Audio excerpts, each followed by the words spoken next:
Hi friends అందరికీ. ఇగో ఈరోజు అయితే మొన్నటిదాకా మందు కొట్టినాం కదా, పైప్ అయితే గడ్డి మందు కొట్టినాయి అట్లా వచ్చింది చూడు. పైప్ అయితే చుట్టుకోబోతున్నాం. ఈ పైప్ అయితే మాది కాదు, వేరే వాళ్ళ దగ్గర అడుక్కొచ్చినాము.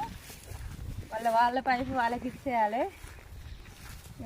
నిన్న మొన్న అయితే పని తీరలేదు, అందుకే ఈ పైపు ఈ తోటలో వదిలేసిపోయినాం. ఈరోజు అయితే తీసుకొని మళ్ళీ వాళ్ళకి ఇచ్చేసేయాలి. మస్తు బరువు ఉంటుంది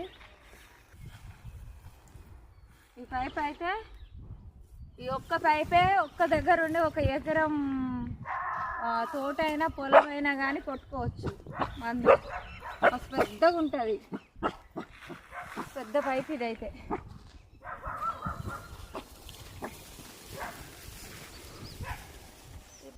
ఓకేనా మరి, బాయ్.